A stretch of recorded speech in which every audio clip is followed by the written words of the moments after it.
Today, the IRGC used four words that explain everything. Intelligent control over Hormuz. Not a blockade, not a closure, not war. Intelligent control. At the same time, Iran allowed ships to pass through the Strait of Hormuz today. 25 vessels, oil tankers, cargo ships, and container ships were permitted by Iran under Iranian authorization and Iranian security coordination, while those without approval remained outside. Let that sink in for a moment.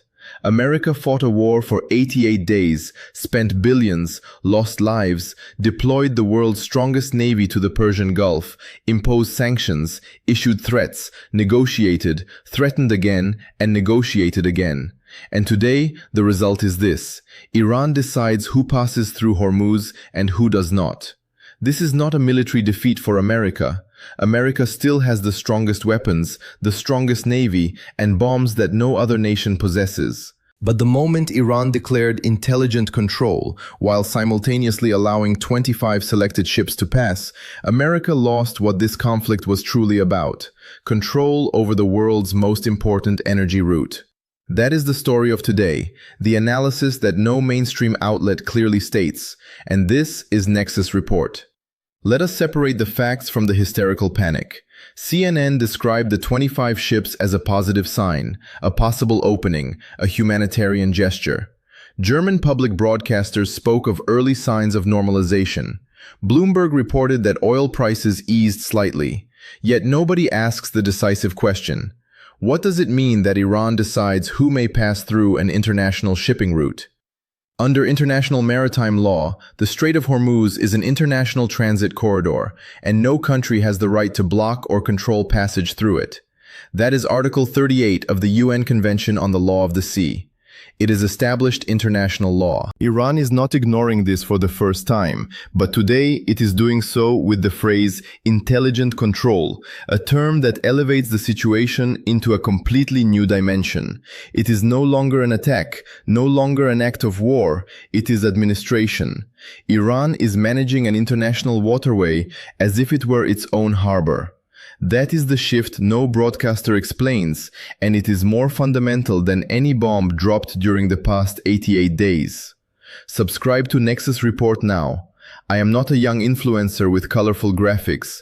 I am someone who has observed this world for decades, conflicts, diplomacy, and the decisions that never appear in the main headlines. That is why you find analyses here that you will not get anywhere else. Your subscription gives me the reason to dig deeper, to look more closely, and to deliver an even better analysis tomorrow. Tell me in the comments which country you are watching from. It shows me that this analysis is reaching the places it needs to reach. Now to the technical reality of Hormuz, because geography is the key to everything. 21 kilometers, that is the width of the Strait of Hormuz at its narrowest point between Iran in the north and Oman in the south.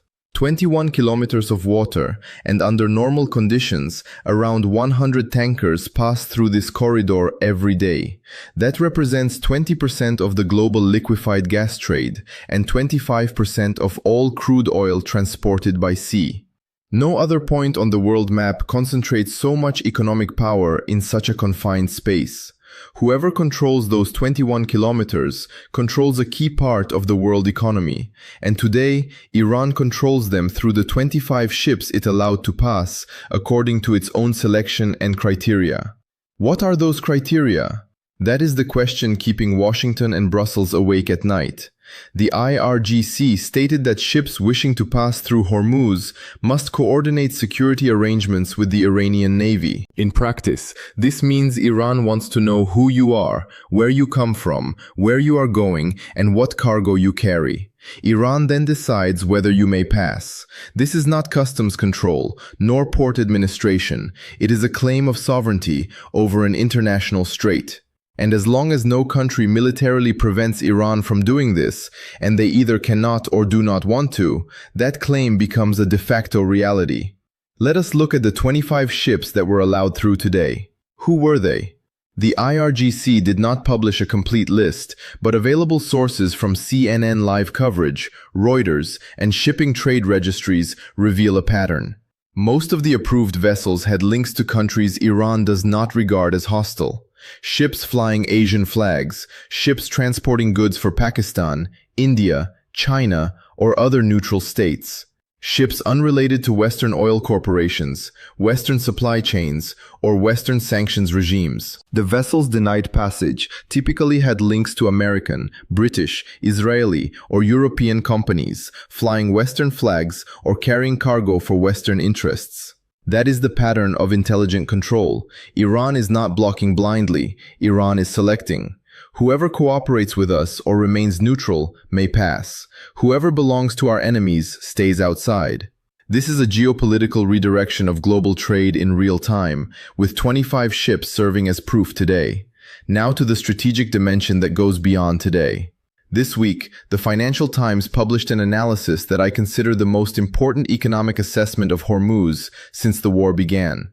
Its conclusion was that a complete reopening of Hormuz in 2026 is unlikely.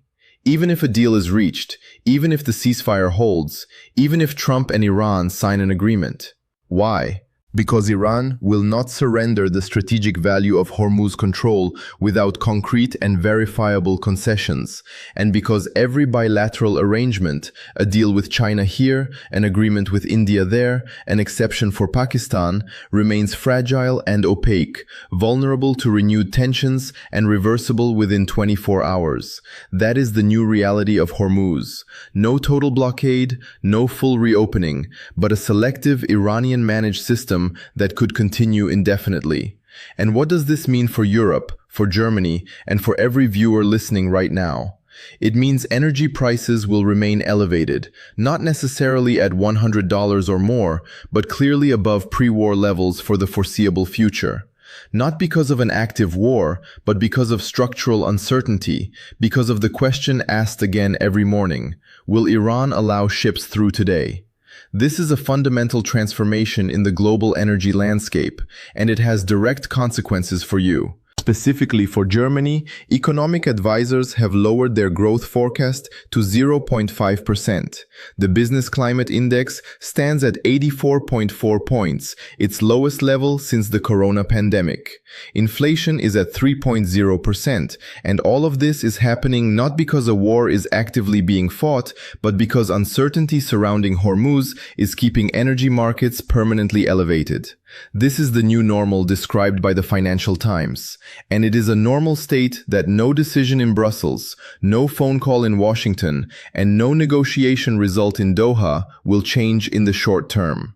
Let me now address the IRGC threat, because it is the other side of today's developments. At the same time as the news about the ships being allowed through, the IRGC declared today: any attack will be answered with devastating strikes, and the Islamic Revolutionary Guard Corps warns against any violation of the ceasefire by the aggressive U.S. military and considers its right to an appropriate response legitimate and guaranteed.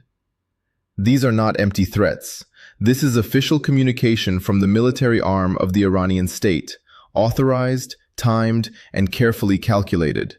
And it comes immediately after the American attack on Iranian missile positions and boats the previous night.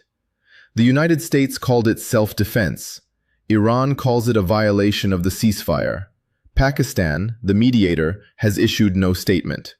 This is the dangerous simultaneity of the current situation. Iran is managing Hormuz like a sovereign power, while simultaneously threatening devastating strikes in response to any new American action. These are not two separate developments. They are one single message: we control this strait, and we will defend that control. Now to the strategically most important question: can America reverse this? The honest answer is, not in the short term, possibly in the medium term through an agreement, never completely in the long term. Why not in the short term? Because forcing Hormuz open militarily would require a ground operation, American or allied troops on Iranian territory, eliminating IRGC positions along the coast, destroying mine capabilities, permanently disabling missile batteries. Politically, that is not feasible, not with an American Congress already struggling to authorize the air war, not with European allies refusing participation, and not with an American public that already considers this war more unpopular than the Iraq War. Why possibly through an agreement?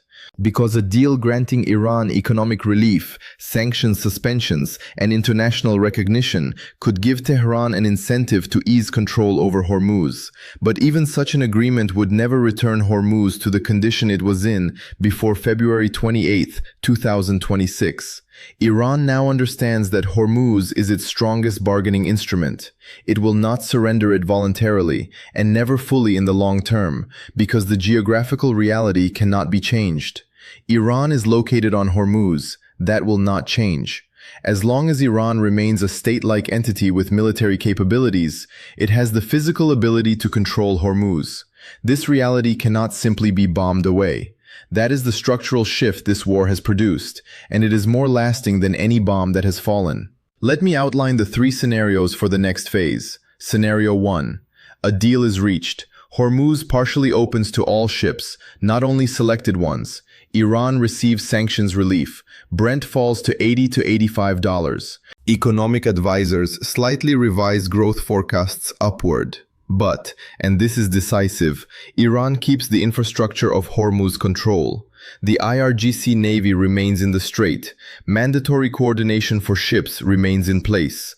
Hormuz is open, but managed by Iran. This is the best realistic scenario. Scenario 2. No deal. The status quo of intelligent control continues.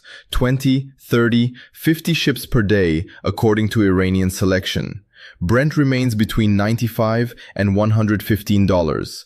Germany stays trapped in a growth crisis. Europe remains under economic pressure. America continues losing political capital, and Iran consolidates its control position every day no agreement is reached. Scenario 3. Renewed escalation. America or Israel launches a larger attack on IRGC naval infrastructure in Bandar Abbas or along the Hormuz coast. Iran completely closes Hormuz. Brent rises to $130 to $150, triggering a global energy crisis. Germany falls into recession, and the conflict escalates from a controlled situation into a real war. The probability distribution today is this. Scenario 1 is possible but fragile. Scenario 2 is the most likely. Scenario 3 is the most dangerous, and because of Israel's new Lebanon operation, it is closer now than it was a week ago. What we witnessed today was a moment of clarity in a conflict filled with confusion. Iran stated clearly what it is doing. Intelligent control, not war, not a total blockade. Administration, selection, power. 25 ships served as proof, as a demonstration, as a signal to the world. We decide. Not Washington, not the UN, not international maritime law. We do. That is the situation after 88 days of war.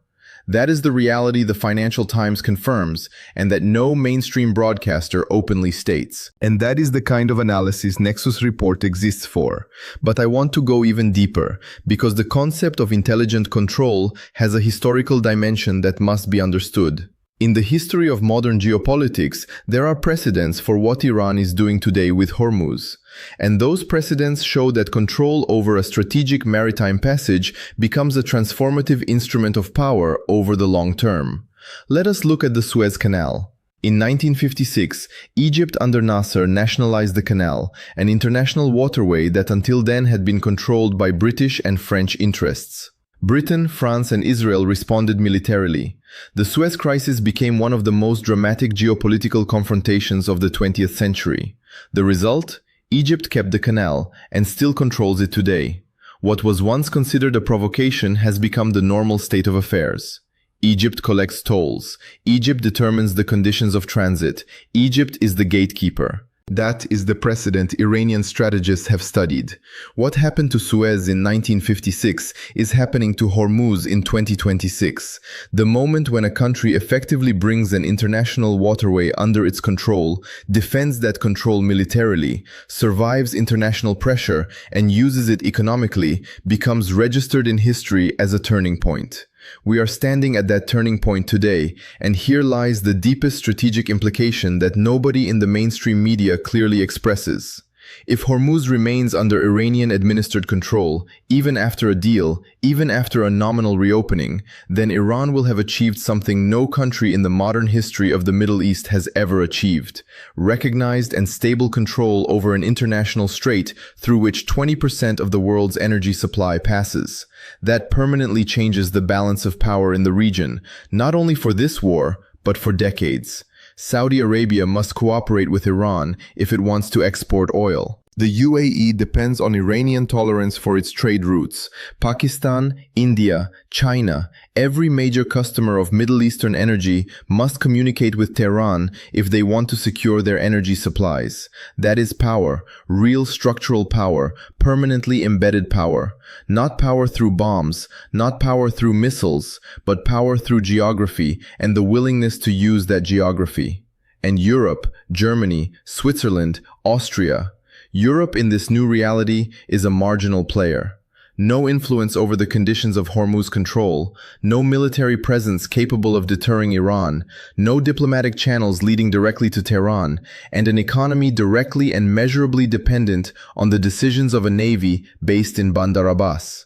That is Europe's structural weakness in this conflict. And it is not the result of a single failure. It is the consequence of decades of decisions to abandon strategic autonomy in favor of American security guarantees. This war is showing Europe the cost of those decisions in growth percentages, inflation rates, and economic indicators. Now to the human dimension, because behind geopolitical analysis stand real people. On one of the 25 ships that passed through Hormuz today are sailors, men from the Philippines, India, and Myanmar, the typical international crews of commercial shipping, people who during the last 88 days did not know whether their ship would be the next to be stopped, boarded, or damaged by the IRGC. According to timelines of the conflict, the IRGC attacked, boarded, or damaged several commercial ships during this war.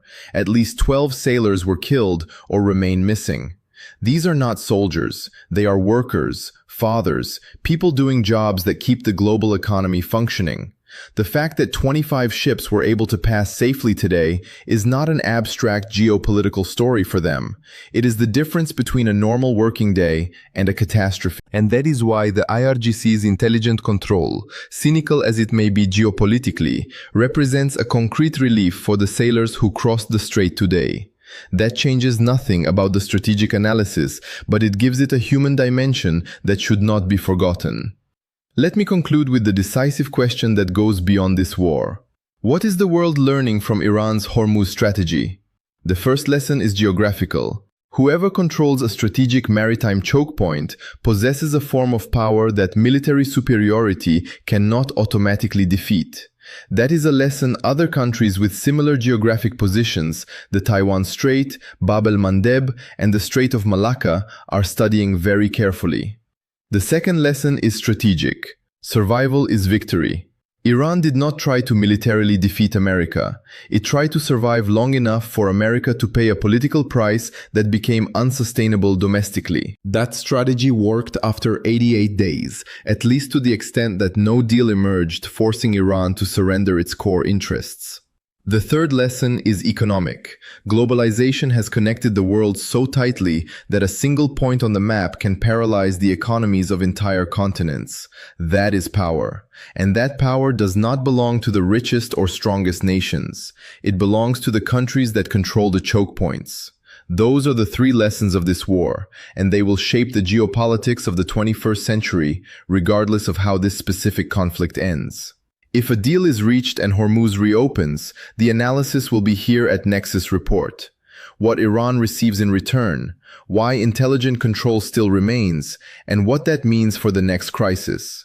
If escalation comes and Hormuz closes again, you will understand the connections through Nexus Report long before mainstream broadcasters realize what has happened. And if intelligent control becomes the new normal, Nexus Report will be the place where you understand why the world after this war is different from the world before it. Subscribe to the channel now and activate notifications. Facts first, analysis afterward. What all of this really means for you, for all of us.